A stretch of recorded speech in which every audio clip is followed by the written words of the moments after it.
Hello, everyone. Welcome back to the Microfamily Millionaire. And this is the sub-series to the Share the Wealth Show, our parent podcast. So if you have not subscribed to Share the Wealth Show, please do so. If you're watching us on YouTube, hit that like and subscribe button. If you're listening to us on your favorite podcast listening platform, please subscribe to the show so you can get notified every time we come out with a new podcast episode released. Okay.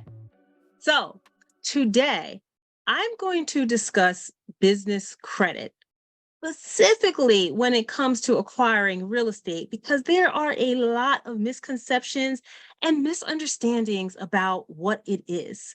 So if you want to get started in real estate investing, you want to buy rental properties for extra cash flow and long-term wealth building, and you also kind of know that each property you own is considered its own business. Real estate investing in and of itself is its own business. So you're going to need a business loan to buy your business real estate property, rental property, right? Like in an LLC or whatever other business entity you choose to purchase the property in. So you're going to need to build business credit to buy a property with a business loan in an LLC or any type of other business entity name, right?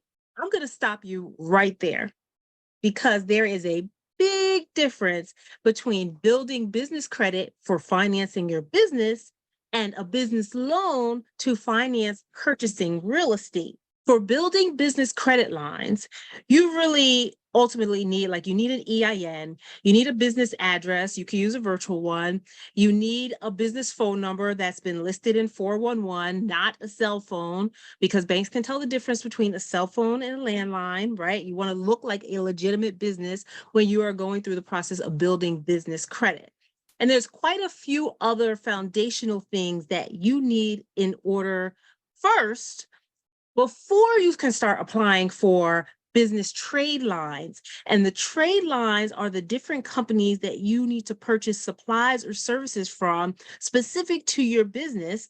And a lot of times you have to end up buying things you probably don't even need with money you probably don't even have. And you probably don't have the income yet because you're a new starter business trying to build capital for your business so that you can grow your business, right? And you end up using things and purchasing things that you don't need just to build business credit. It is a frustrating cycle. Trust me, I know. I've been through the process and still working on the process. I keep jumping in and out of it because I just don't like the fact that I have to buy things I don't need. Anyway, back to you.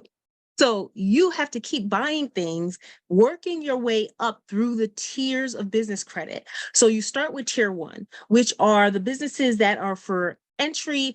And I say businesses, I meaning the services and products that you're purchasing from those businesses, right? They are primarily for new business accounts and for new LLCs and for businesses that don't have a lot of substantial backing financially and they don't have a lot of income, right? These are geared towards newer businesses. Those are the tier ones. Those are the ones when you're seeing all the gurus and business credit experts, they're telling you to go get a Divvy and go get a Navy Federal and go get some of these other companies and lending institutions that are easier approval processes for new businesses, right? Those are tier one. So you get approved for those, you get some credit, you start using it a couple of times, maybe 2-3 months, you buy something, you got to have $50 or more purchase each time, et cetera, et cetera. Then that starts building up your paydex score, which is your business credit score. Then you start applying for tier two business credit lines. And those tier two will get you some business credit. Then you start buying things a few months with those. Same thing. You build up to purchasing from tier or applying for tier three credit lines, and then the tier four credit lines, right? And that's when you really start to get approvals from more established institutions that are going to give you lines of credit, right? And credit cards that are specifically in the business name. Now, this whole process of buying from different tiers and working your way up is to help build business credit specifically without really needing your personal guarantee of your social security number, right? It's not tied to you as a person. This is only solely through the EIN that you establish at the very beginning. But anyway, once you get to that tier four and higher, then you start start being able to get larger lines of credit and things that are actually like not just like a account with a specific vendor that you have to purchase from that vendor, now you start to be able to get lines of credit that you can use for anything, right? And credit cards that you can use for any kind of purchases, not just with a particular vendor, right? So it takes a while to get up to the big business bucks. And especially if you don't need, or you're trying not to use your personal credit score and your personal social security number as a backup. You probably also see on all these business credit gurus, et cetera, on social media, telling you how you can, with a new business, get credit lines of up to 50K, and you don't need a personal guarantee and all of that, right? It could be true. And maybe they have some strategy or a secret way to fill out the application to get approved for the most amount possible. But I know for me personally, I've had my LLC since like 2016. And because my LLC was seasoned, it wasn't a new LLC, right? And so it wasn't brand new or 1 year old. Like I had some history there. And so they just like to see, lenders at least, like to see that age on it. So I had the age there. And I've done a business credit building workshop, and like a whole, like I hired them, I won't say workshop, it was like a whole process, and they walk you through all the steps. So then I built all the foundational items that I needed, and I started applying for things like all the tier 1 credit lines that you're supposed to have first, that you get like a certain amount of a business credit for purchasing things from that particular vendor, et cetera, et cetera. So I've done all that.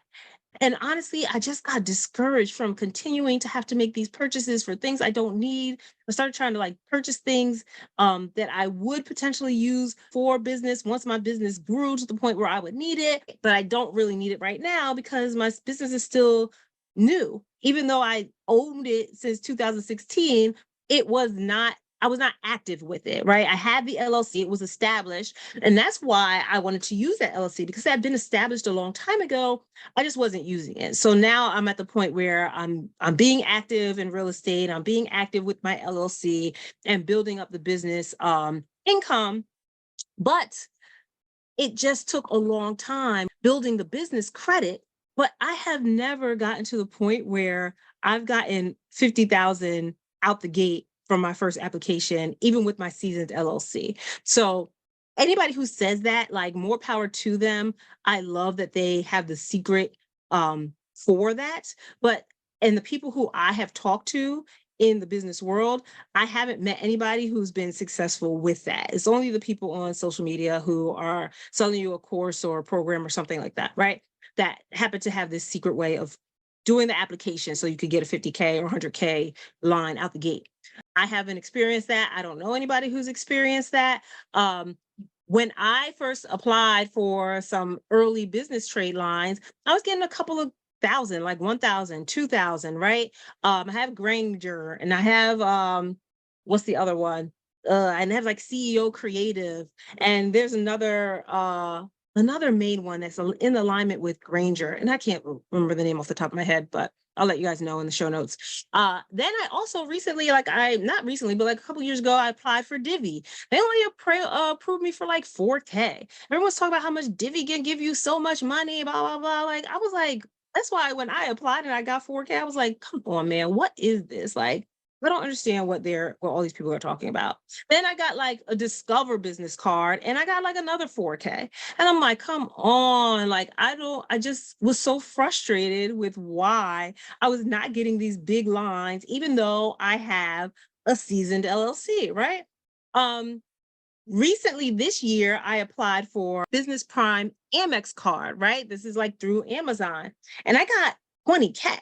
And when I got that 20K approval, I was like, oh, so what is going on here? But that was this year, right? And all the other previous years, I just was only getting 4K. And before, I was getting 1 or 2K from the actual trade line vendor accounts, and not from like a credit card or whatever. So I was definitely shocked with the 20K approval from Amex. But then I also found out the 20K Amex approval is actually kind of low. Like, you could get up to like 100K with them. So I still got in on the lower end for the Amex card.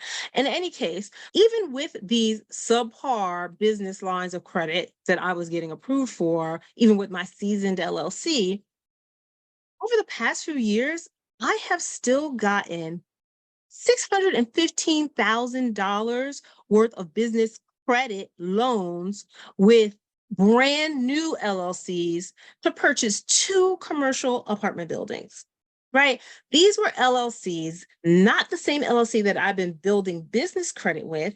These are brand new LLCs that were created just solely for the purchase of the apartment building. So with each apartment building, I did an LLC for each one separately so that I could keep the assets separate. And I, in the closing process, signed a contract, right? Signed the PSA.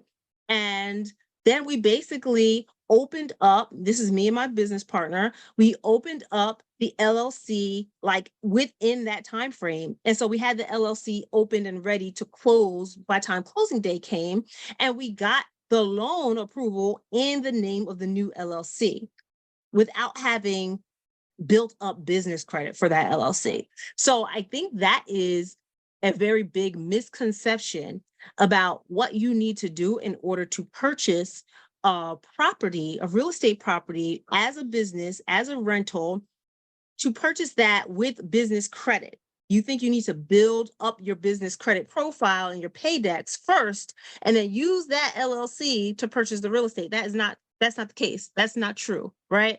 So when banks or lending institutions are loaning you capital to make a purchase of a property, like a rental property, they don't care about your business credit score. Right? Most people, it's commonplace for people to open up, investors to open a new LLC to purchase the property. Because why do you want to have an LLC that might be encumbered with something else, or might have litigation going on in it, or might have anything else happening to purchase this new property? You want a brand spanking new LLC that has a clean slate and nothing attached to it to go and purchase this new property, right? So they didn't care about my business credit score. They didn't care about my personal credit. So they do look, some lenders do look at your personal credit. I won't say they don't look at it at all, but they look at it more of as a guide to make sure that it's like that you have some type of responsibility, that your score is not like a 300 or whatever the lowest it can be, right? So it's not based on that. It's not solely based on that. They have other criteria that they do look at for lending to you as an individual and to this new LLC, but it's not really about the LLC or you. It's more about the property and the performance of the building. What is the purchase price? What are the rents coming in? What's the net operating income of that property? It's also what's the experience of the lendee. Me borrowing the money, they're looking at my experience. So before my very first commercial building, I had purchased a 3-unit.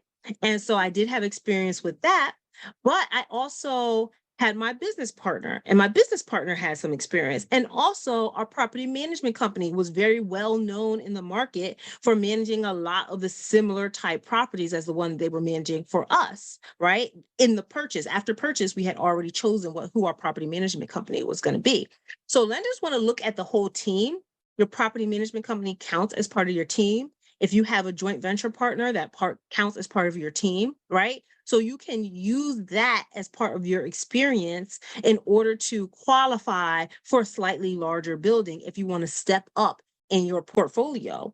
You don't have to have all that experience by yourself. You also don't need to waste time building business credit for a particular LLC before you can be able to purchase a property in an LLC. That they're 2 completely different types of business credit. One is for building business credit just for your business operations or whatever else you need. And then another is for the purchase of a property where the property is the asset that the bank is lending. There's a lien on the property from the bank. If something goes wrong, they have the property as a security. When your business, something goes wrong with your business, they don't have anything. especially if it's a new business, they don't have anything to secure your credit that they're lending you to. That's why you have to go through all those steps to build up credibility and build up your paydex score and show that you are responsible, because it's a non-guaranteed business credit, business loans, business financing, right? With the property, it's guaranteed against the property. The bank still has security there, right? So that's the difference between the two types of business credit and why you don't need one for the other. The other strategy you can do is, if you need down payment capital, build up your business credit on the one side and go through all the tiers, go through that whole process. When you get to tier 4 or whatever, then you can start getting business lines of credit that are actually a line of credit and not just a credit card that you have to pull money off of. And if you have a line of credit, now you can pull from that to use as the down payment in combination with the business loan that the bank or the lending institution is going to give you for the purchase of the real estate. So now whatever your loan to value requirement is, let's say it's 70%. So the bank is going to lend you 70% of the purchase price for your building in the new LLC that's unseasoned, whatever, because they have the security of the building. And then that other 30% you're going to use from the line of credit that you built up with your business credit from your main LLC, right? Now that's the unsecured part, but that's why you had to put in all that work to show that you are a reliable source to lend capital to. Right now, you can get in with 100% financing from your two different business lines, right? Or business sources. The other thing to please pay attention to is, even in doing that, make sure your numbers make sense. Make sure the income and the return you're going to get from renting out to that property will cover the mortgage, the debt service on the property, and will cover the interest rate that you're paying on that line of credit. And especially if that line of credit adjusts at all. You don't want to have an adjusting line of credit and then you can't increase rents by a certain amount, or it's not covered. You have to kind of stress test your numbers as well and your underwriting diligence at the very beginning. But in any case, I hope that this brings some clarity to the difference in the different types of business credit that most people are out there pursuing. They don't realize that you don't need one for the other, and the different strategies and the mindset and of the lending institution behind each one, right? And why they will give you some credit for one and make you go through all the steps and hoops to get credit for the other. I hope this was helpful for you. And until next time, we will see you for another episode of Share the Wealth Show and Microfamily Millionaire.